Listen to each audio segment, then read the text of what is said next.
Bayangkan sejenak jika lembaran peta dunia kita terlihat berbeda, di mana sebuah kepulauan besar bernama Indonesia tidak pernah tercatat dalam sejarah.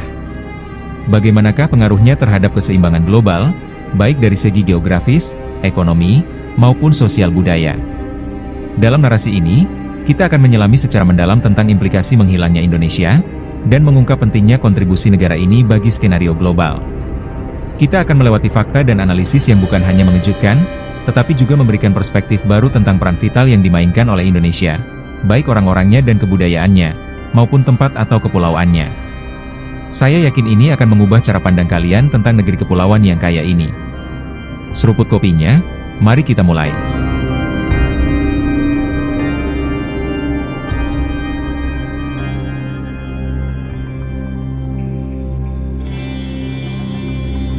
Kita mundur jauh sekitar 74.000 tahun yang lalu, sebuah peristiwa monumental mengubah wajah bumi, yakni letusan Gunung Toba.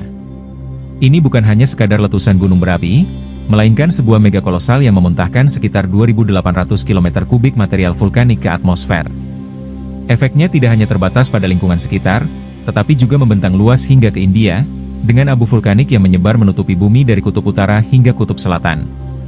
Ceritanya bukan hanya tentang suara dentuman yang bisa didengar di seluruh penjuru dunia, tetapi lebih dari itu, letusan ini menjadi titik balik penting dalam sejarah peradaban manusia. Pada masa itu, manusia sedang dalam proses migrasi besar-besaran dari Afrika, sebuah perjalanan yang terhenti drastis selama lebih dari 3 dekade akibat letusan Gunung Toba. Perubahan iklim yang drastis, mengakibatkan kondisi hidup yang sulit, memaksa manusia untuk beradaptasi dengan lingkungan baru yang keras, dan menghadapi kenyataan, bahwa banyak di antara mereka tidak bertahan.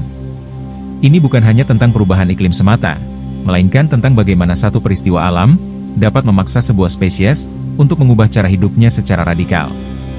Lebih jauh, beberapa ilmuwan berargumen bahwa letusan Gunung Toba menyebabkan kepunahan massal di kalangan manusia, dengan populasi manusia global menurun drastis, diperkirakan hanya tersisa antara 1.000 hingga 5.000 orang. Ini adalah skenario yang dramatis, namun membawa implikasi penting, bahwa kita semua, sebagai manusia modern, mungkin berasal dari sejumlah kecil orang yang selamat dari bencana ini.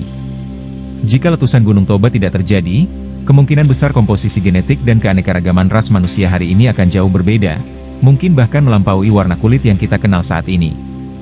Dampak letusan tidak hanya meredefinisi struktur genetik manusia, tetapi juga menyebabkan Asia Tenggara menjadi wilayah yang tidak berpenghuni selama ribuan tahun.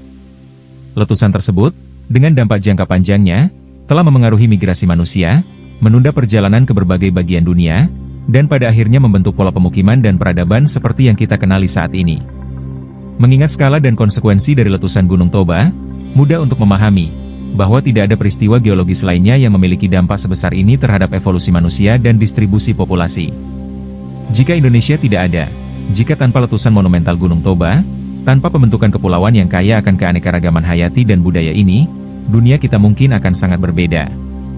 Ketiadaan Indonesia tidak hanya akan mengubah peta geografis, tetapi juga menghapus salah satu bab penting dalam cerita evolusi, keanekaragaman, dan interaksi manusia dalam sejarah global.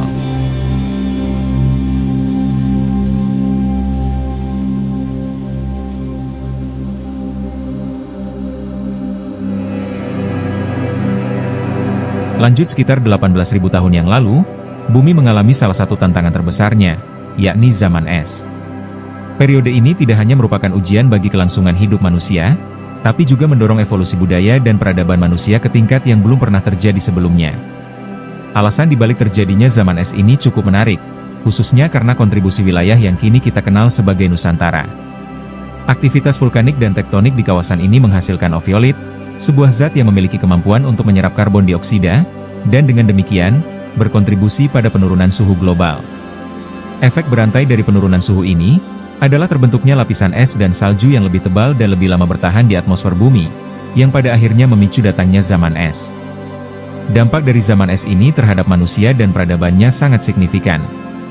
Pertama, peristiwa ini memaksa manusia untuk berkumpul di daerah yang lebih hangat, yang mengarah pada perkembangan budaya dan pengetahuan bersama. Titik berkumpulnya berada di Sundaland, daratan Khatulistiwa yang dimana para ilmuwan pengagumnya mereka sebut Atlantis. Menurut para peneliti yang ditayangkan pada TV Korea, terbukti bahwa Nusantara atau Sundaland adalah induk peradaban dunia. Kedua, penurunan permukaan laut sekitar 70 hingga 100 meter, membuka jembatan darat baru, memungkinkan migrasi manusia ke berbagai bagian dunia yang sebelumnya tidak dapat diakses. Misalnya, jembatan darat yang muncul menyatukan Eurasia dengan Amerika, memungkinkan migrasi ke Amerika untuk pertama kalinya dan membentuk peradaban seperti orang Indian, Aztec, dan peradaban Maya.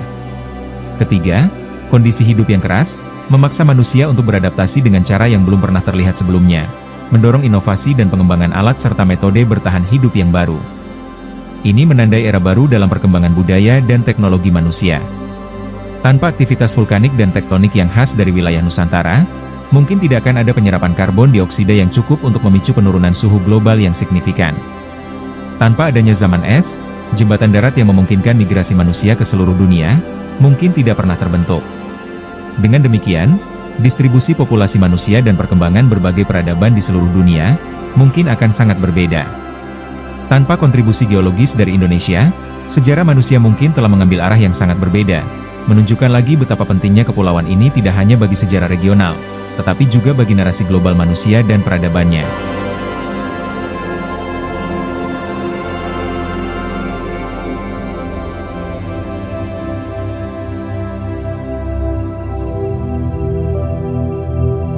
Perkembangan peradaban manusia mengalami percepatan signifikan, sebagai hasil langsung dari kondisi zaman es. Dihadapkan pada suhu yang lebih dingin dari sebelumnya, manusia prasejarah terdorong untuk mengembangkan berbagai inovasi untuk bertahan hidup.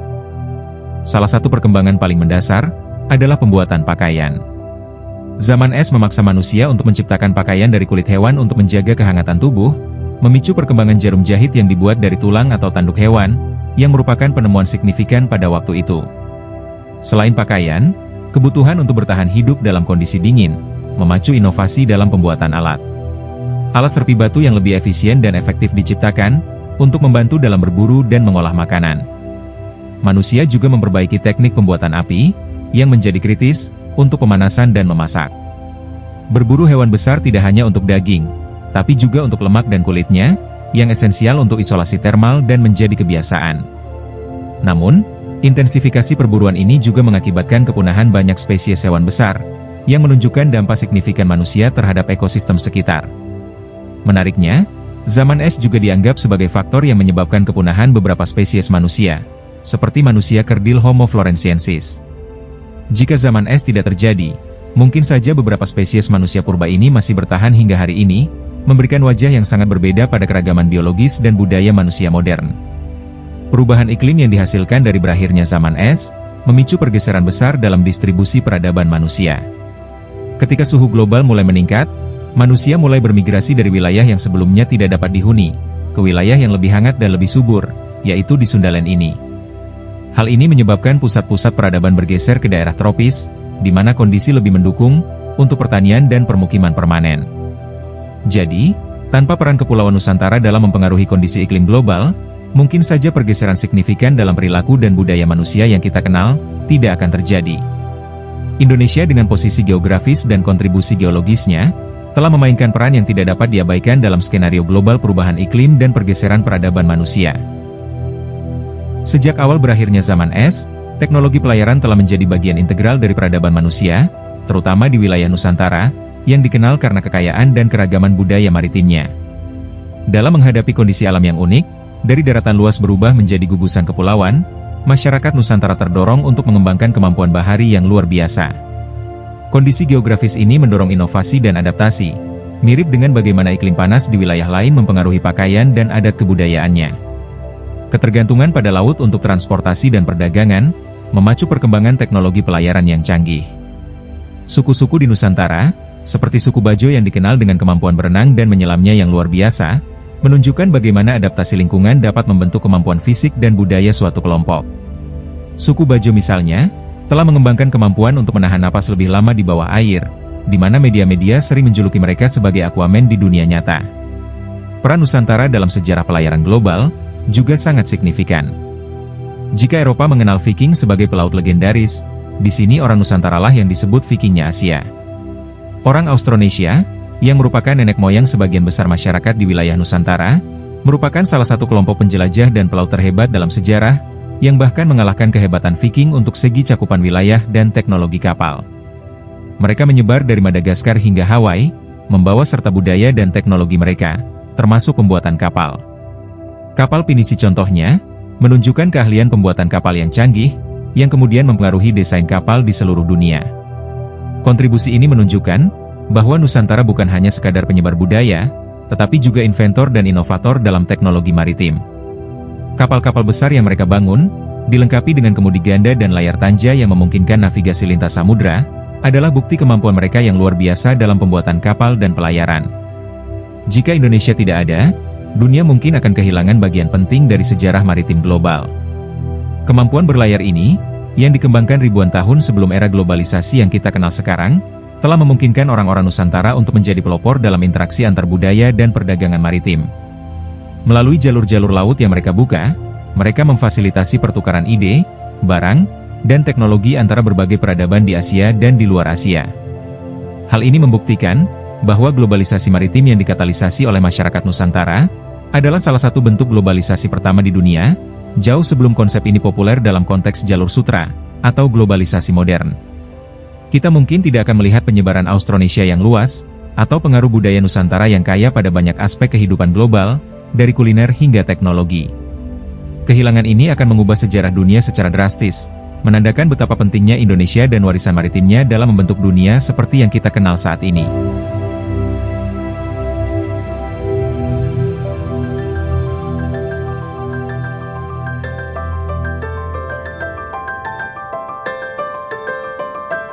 Berbicara tentang pelayaran selanjutnya, kekayaan rempah-rempah Nusantara telah menjadi kunci yang membuka babak baru dalam sejarah dunia.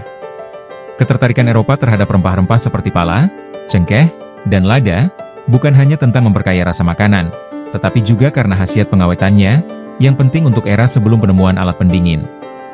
Rempah-rempah ini terkenal, dikatakan berasal dari India, yang sebenarnya adalah Kepulauan Nusantara, menjadi komoditas yang lebih mahal daripada emas. Maka dari itu, rempah-rempah hanya dikonsumsi oleh keluarga bangsawan dan keluarga kerajaan di Eropa. Ketika akses ke rute tradisional rempah-rempah terhalang oleh penaklukan Konstantinopel oleh Kekaisaran Ottoman pada tahun 1453, Eropa didorong untuk mencari rute alternatif ke sumber rempah yang kaya ini. Upaya mencari India yang baru ini, memicu era eksplorasi yang belum pernah terjadi sebelumnya. Christopher Columbus, didorong oleh keinginan untuk menemukan rute barat ke India, malah akhirnya mendarat di Amerika, yang sampai-sampai dia menyebut suku asli sana dengan sebutan suku Indian. Sementara Amerigo Vespucci mengonfirmasi bahwa tanah yang ditemukan Columbus adalah sebuah benua baru, bukan India, yang kemudian dinamakan Amerika. Ironisnya, tujuan utama mereka bukanlah untuk menemukan benua baru, melainkan untuk mencari rempah-rempah yang berharga dari Nusantara, yang saat itu disebut sebagai India. Dampak penemuan ini jauh melampaui ekspansi geografis. Ini memicu era globalisasi, dengan pertukaran barang, ide, dan budaya antara timur dan barat. Kemajuan Eropa, yang dikatalisasi oleh kekayaan yang diperoleh dari perdagangan rempah-rempah dan kolonialisme, tidak mungkin terjadi tanpa dorongan awal ini. Seandainya Nusantara dan kekayaan rempah-rempahnya tidak ada, mungkin Columbus tidak akan pernah berlayar melintasi Atlantik, dan Amerigo tidak akan memberikan namanya kepada benua baru, dan Amerika sekarang hanya dihuni oleh suku asli yang tenang dan damai. Tanpa dorongan untuk mencari jalur alternatif ke sumber rempah-rempah, Eropa mungkin tidak akan mengalami periode kemajuan yang sama.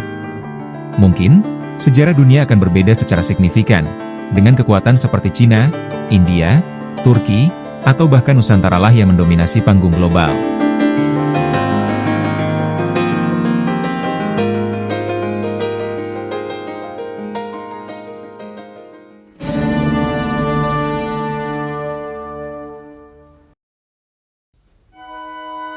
Era penjelajahan telah membuka jalan bagi Eropa untuk mendominasi dunia selama beberapa abad, membangun kerajaan kolonial yang luas, dan memperkenalkan konsep perusahaan multinasional seperti VOC, atau Perusahaan Hindia Timur Belanda, yang merupakan cikal bakal dari perusahaan modern. VOC ini adalah contoh nyata bagaimana rempah-rempah dan kekayaan alam Nusantara telah mengubah jalannya sejarah ekonomi global. Didirikan pada tahun 1602, VOC menjadi perusahaan pertama di dunia yang menerbitkan saham kepada publik, sebuah inovasi yang mendahului sistem pasar saham modern. Kekayaan perusahaan ini mencapai 78 juta gulden, yang ketika dihitung ke dalam nilai uang saat ini, setara dengan 7,9 triliun dolar Amerika Serikat. Jika dikonversikan ke mata uang rupiah dengan kurs 1 dolar Amerika Serikat, setara dengan 14.000 rupiah, totalnya menjadi 110,6 rupiah kuadriliun. Kekayaan ini bahkan melebihi kekayaan dari perusahaan-perusahaan besar lain seperti Apple, Microsoft, Alphabet, Alibaba, dan Tesla. Bayangkan, kekayaan dari perusahaan yang hanya menjual rempah-rempah hasil dari merampok negara kita, setara dengan kekayaan perusahaan-perusahaan yang memproduksi teknologi canggih. Ini adalah bukti langsung dari pentingnya perdagangan rempah-rempah dan barang-barang lain dari Nusantara. Angka tersebut memang fantastis, karena tidak hanya lebih kaya dari perusahaan-perusahaan top dunia, tetapi juga lebih besar dari produk domestik bruto Jepang, dan 7 kali PDB Indonesia pada 2019. Monopoli perdagangan yang didirikan oleh VOC bukan hanya mengubah kekayaan perusahaan tersebut, tetapi juga mendefinisikan ulang perekonomian global. Dengan menguasai perdagangan rempah-rempah, VOC tidak hanya mengamankan sumber daya untuk Eropa, tetapi juga memperkenalkan sistem perdagangan global yang baru, meliputi rute, teknologi, dan strategi keuangan yang belum pernah ada sebelumnya. Ini mencakup pengembangan armada militer, untuk melindungi kepentingan dagang dan sistem keuangan inovatif yang memungkinkan pertumbuhan modal dan ekspansi cepat. Akhirnya, pada tahun 1619, korporasi pemerintah Belanda berganti nama menjadi Jacatra Batavia, yang sekarang Jakarta, dan menggunakannya sebagai batu loncatan untuk menaklukkan Jawa dan pulau-pulau sekitarnya. Namun jika Indonesia tidak ada, seluruh fondasi keberadaan dan kesuksesan VOC ini akan runtuh. Tanpa kekayaan rempah-rempah Nusantara, motivasi utama untuk pembentukan dan ekspansi VOC, yang pada gilirannya memicu inovasi keuangan dan militer, tidak akan pernah ada. Eropa mungkin tidak akan mengalami kemajuan ekonomi dan ekspansi kolonial yang sama, yang secara signifikan dipengaruhi oleh keuntungan dari perdagangan rempah-rempah. Selanjutnya, tanpa kontribusi VOC dalam pengembangan sistem perdagangan global, struktur perekonomian dunia mungkin akan sangat berbeda. Kita mungkin tidak akan melihat dominasi ekonomi dan militer Eropa dalam skala yang sama, dan peta geopolitik dunia mungkin akan tergambar dengan cara yang sangat berbeda. Pengaruh Indonesia pada masa lalu, yang secara tidak langsung melalui VOC, memperlihatkan betapa signifikan wilayah ini dalam membentuk dunia modern. Kemudian Freemason, sering dianggap sebagai organisasi rahasia dengan pengaruh luas, dan dikelilingi oleh berbagai teori konspirasi, memiliki keterkaitan historis yang menarik dengan kekayaan yang diperoleh dari era kolonialisme, terutama melalui VOC. Sejarah mencatat, bahwa beberapa anggota penting Freemason juga memiliki hubungan dengan VOC, yang mendominasi atau memonopoli perdagangan rempah-rempah dan sumber daya alam Nusantara.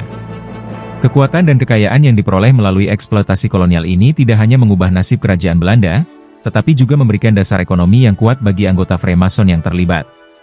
Dari kekayaan yang diperoleh melalui VOC, Belanda berhasil melepaskan diri dari kekuasaan Spanyol, dan mengembangkan kekuatan ekonomi serta militer yang independen.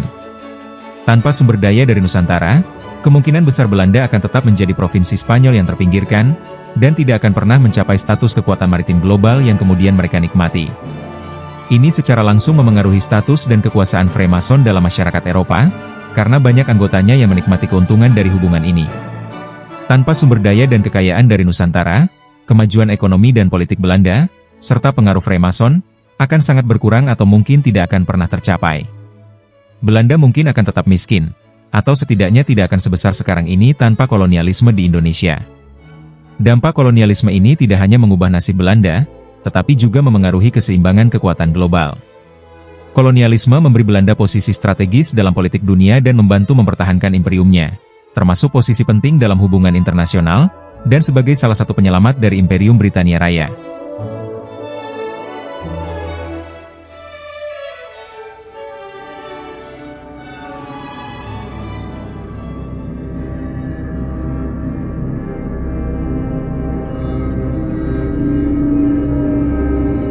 Selanjutnya, letusan Gunung Tambora di Nusa Tenggara Timur pada tahun 1815, tidak hanya merupakan salah satu bencana alam paling dahsyat dalam sejarah, tetapi juga memiliki implikasi jauh melampaui apa yang bisa dibayangkan. Dampaknya terhadap iklim global, yang menurunkan suhu dunia antara 0,4 sampai 0,7 derajat Celcius, memicu kegagalan panen dan kelaparan di banyak tempat, termasuk Eropa. Lebih dari 70.000 orang meninggal di seluruh dunia, akibat penyakit dan kemiskinan yang dialami karena letusan Gunung Tambora. Era ini dikenal dengan sebutan tahun tanpa musim panas. Dalam kondisi krisis ini, manusia terpaksa mencari solusi alternatif untuk transportasi, karena banyak hewan, termasuk kuda, menjadi korban keadaan. Dalam suasana seperti ini, Karl von Drais menciptakan sepeda roda 2, sebuah inovasi yang kelak bertransformasi menjadi moda transportasi populer di seluruh dunia, menggantikan kuda. Memang, Ide sepeda beroda 4 sudah ada sejak 1418 oleh ahli mesin Italia Giovanni Fontana, namun tidak praktis, dan sepeda yang efisien beroda 2 seperti sekarang, tercipta atas dorongan tahun tanpa musim panas ini. Maka seandainya Indonesia tidak ada, alias Gunung Tambora tidak meletus, kemungkinan manusia sekarang masih memakai kuda sebagai alat transportasi utama. Dari perspektif geopolitik, meletusnya Gunung Tambora juga memainkan peran dalam sejarah bahasa. Saat itu, Kekaisaran Prancis yang dipimpin Napoleon Bonaparte, saat itu sedang melakukan perang di Belgia. Namun, Napoleon mengalami kekalahan terhadap negara sekutu, yaitu Inggris, Belanda, dan Jerman, akibat cuaca ekstrim dampak Gunung Tambora. Padahal, jika Napoleon Bonaparte memenangkan pertempuran tersebut, bahasa internasional yang kita gunakan saat ini bukanlah bahasa Inggris, melainkan bahasa Prancis.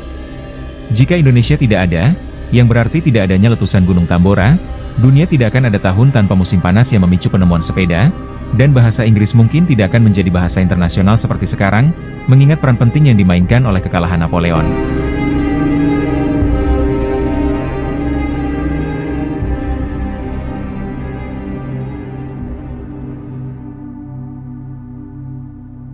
Jika Indonesia tidak ada, kita akan kehilangan sebuah negara yang menyumbang lebih dari 13% total populasi muslim di seluruh dunia.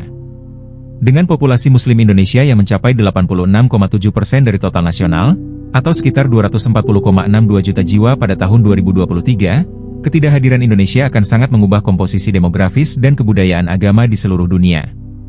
Kehilangan negara dengan jumlah umat muslim terbesar ini, mungkin akan membuat agama Kristen menjadi lebih dominan secara global, mengubah keseimbangan budaya dan politik di banyak negara. Dunia dan Indonesia menghadapi tantangan dalam hal emisi karbon, terutama yang berasal dari pembangkit listrik yang masih banyak menggunakan batu bara. Pada tahun 2022, Indonesia tercatat sebagai negara penghasil emisi CO2 terbesar ke-9 dari pembangkit listrik, dengan total emisi mencapai 192,7 miliar ton CO2. Namun, Indonesia adalah rumah bagi hutan hujan tropis terbesar ketiga di dunia setelah Amazon dan Kongo, sehingga dijuluki paru-paru dunia. Tanpa keberadaan Indonesia, dunia akan menghadapi kerugian yang signifikan dalam hal lingkungan dan keanekaragaman hayati.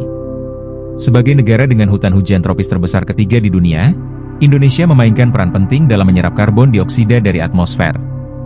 Hutan-hutan di Indonesia, yang mencakup area seluas 125,9 juta hektar, memiliki kapasitas menyerap karbon yang luar biasa, dengan perkiraan total penyerapan mencapai 25,18 miliar ton CO2. Selain itu, hutan mangrove Indonesia, yang luasnya mencapai 3,31 juta hektar, juga memberikan kontribusi besar dalam menyerap karbon, dengan kemampuan menyerap sekitar 33 miliar ton karbon. Lahan gambut, yang meliputi area 7,5 juta hektar, merupakan penyerap karbon yang sangat efektif, dengan potensi menyerap hingga 55 miliar ton emisi karbon. Sehingga jika ditotal, Indonesia mampu menyerap sekitar 113,18 gigaton karbon. Dengan demikian, keberadaan Indonesia sangat penting tidak hanya bagi keseimbangan ekologi dan keanekaragaman hayati global, tetapi juga dalam upaya global untuk memerangi perubahan iklim. Tanpa Indonesia, dunia akan kehilangan salah satu paru-paru dunianya, yang berperan vital dalam menyerap karbon dan memelihara kehidupan di bumi.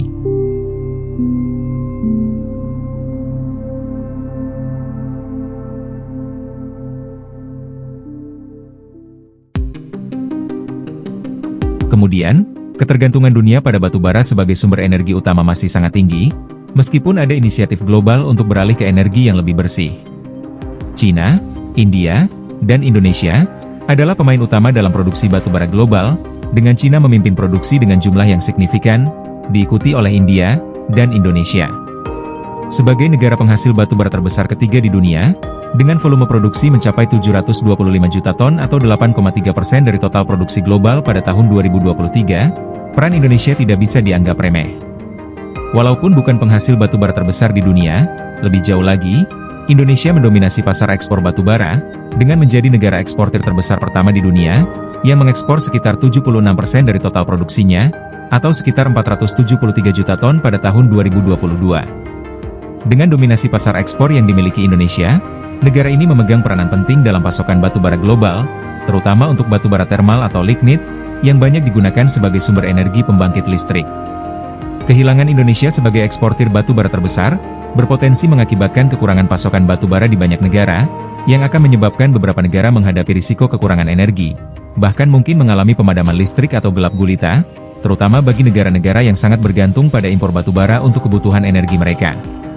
Ini menunjukkan betapa pentingnya Indonesia tidak hanya sebagai paru-paru dunia, tetapi juga sebagai pemain kunci dalam pasokan energi global.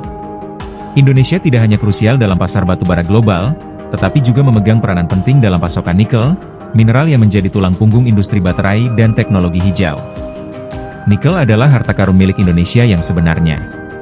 Sebagai negara dengan cadangan nikel terbesar di dunia, yaitu sekitar 42,3% dari total cadangan global, Indonesia memainkan peran kunci dalam mendukung transisi energi global dan pengembangan teknologi berkelanjutan.